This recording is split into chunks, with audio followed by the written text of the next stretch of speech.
Hello everyone, welcome to new video of daily dose. നോമ്പൊക്കെ ആയില്ലേ? നോമ്പുമായിട്ട് connected ആയിട്ടുള്ള കുറച്ച് വേർഡ്സ് ഇംഗ്ലീഷിൽ എങ്ങനെ പറയാൻ നോക്കാം. അത് സെൻറ്റൻസസ് ആയിട്ട് കണക്ട് ചെയ്യാം. Are you fasting today? നിനക്കൊന്ന് നോമ്പുണ്ടോ? നിനക്ക് ഇന്ന് നോമ്പുണ്ടോ? ഓക്കെ. അല്ലെങ്കിൽ ആർ യു ഓൺ ഫാസ്റ്റ്? അങ്ങനെയും ചോദിക്കാം. Are you on fast? അതുപോലെ തന്നെ ഇതിന് മറുപടി ആയിട്ടല്ല, പക്ഷെ നമുക്ക് എനിക്കിന്ന് നോമ്പുണ്ട് എങ്ങനെ പറയാം? ഐ എം ഫാസ്റ്റിംഗ് ടുഡേ, എനിക്കിന്ന് നോമ്പുണ്ട്. അല്ലെങ്കിൽ I M on fast today, എനിക്കിന്ന് നോമ്പുണ്ട്. അതുപോലെ തന്നെ മറ്റൊരു വേർഡാണ് റിസൈറ്റ് ഖുറാൻ. അതായത് ഖുറാൻ ഓതുക, അല്ലെങ്കിൽ ഏതെങ്കിലും ഒരു ഹോളി ബുക്ക് ഓതുന്നതിന്, പാരായണം ചെയ്യുന്നതിന് നമ്മൾ റിസൈറ്റ് എന്നാണ് പറയുക. Did you recite the Quran? നീ ഖുറാൻ ഓതിയോ? I M reciting the Quran, ഞാൻ ഖുറാൻ ഓതുകയാണ്, അല്ലെങ്കിൽ ഖുറാൻ പാരായണം ചെയ്യുകയാണ്. ഏത് ഹോളി ബുക്കാണെങ്കിലും അങ്ങനെയാണ് പറയാം. സിങ്, റീഡ് ഒന്നും ഉപയോഗിക്കാൻ പാടില്ല കേട്ടോ. ഹാസ് ദ അസാൻ ബീൻ കോൾഡ്?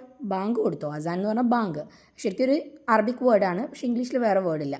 ബാങ്ക് കൊടുത്തോ അല്ലെങ്കിൽ ബാങ്ക് വിളിച്ചോ?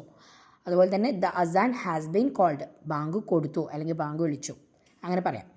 അതുപോലെ തന്നെ നമ്മൾ അബ്ല്യൂഷൻ എന്ന് പറഞ്ഞാൽ ഞാൻ വുളു എടുക്കുക, നിസ്കാരത്തിന് മുന്നേ ഉള്ള കൈകാലുകൾ കഴുകുക, അതിന് പെർഫോം അബ്ല്യൂഷൻ എന്ന് പറയാം.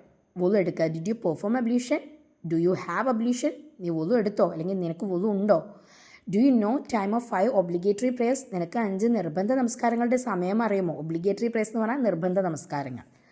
അതുപോലെ സലാ എന്ന് കൂടി നിസ്കാരത്തിന് പറയും. കോൺഗ്രിഗേഷണൽ പ്രെയർ എന്ന് പറഞ്ഞു കഴിഞ്ഞാൽ മുന്നിൽ ഒരാൾ ലീഡ് ചെയ്യാനുണ്ടാവുക, പുറകിൽ കുറേ പേര് നിന്ന് നമസ്കരിക്കുക. അതാണ്.